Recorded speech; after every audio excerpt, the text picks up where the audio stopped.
John Harper, and I am directing the show Almost Maine for Echo Players. And I'm Susan Warner. I am the stage manager and I am the assistant director as well.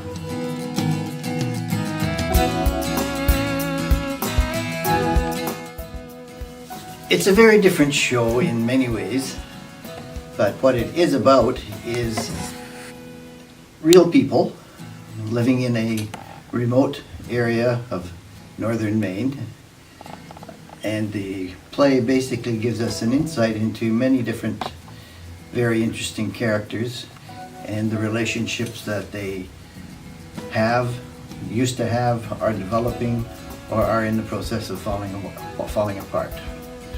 When I read the script, I thought, this is really interesting. It's different.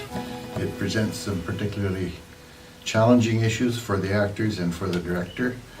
Characters in one scene are making references to characters that are in another scene, and of course they aren't part of the same scene in that way. They just live in Almost Maine. They know each other, they work together, they play together. They fight together. They fight together.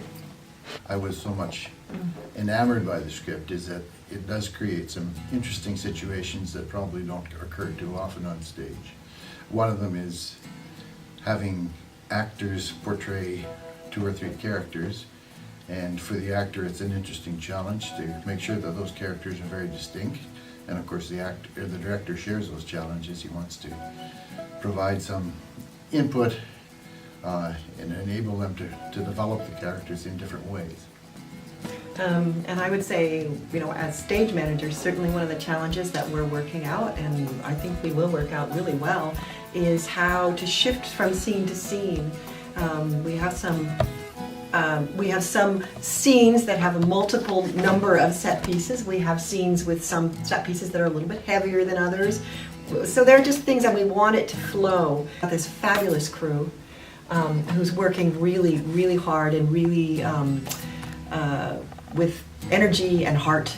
I think they really echo the play, actually. The whole cast and crew have been just lovely to work with.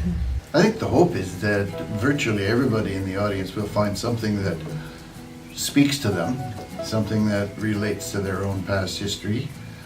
Maybe it's a poignant moment in the past, or maybe it might be a slightly unhappy moment, or it could, in many cases, be an exciting moment where love relationship was found or was developed in their own life. Surprising things in the scenes are that all of a sudden you witness something that you didn't expect at all, and it is, or hear something, and it is so funny. It just, yeah. It's one of the things that I can read a play and think, oh yeah, that's kind of interesting, and then when I see it being acted out by the actors on stage, it takes on a whole new dimension. And the humor in this play is one of the things that literally screams out at you. You don't necessarily read it on the page, but when you see it portrayed by the actors, there will be people rolling in the aisles. Because some of it's so absurd, wonderfully absurd. Because life is absurd. Yeah, it is, and because it's absurd but honest. There's this wonderful, it's like a cocktail or something that he's got.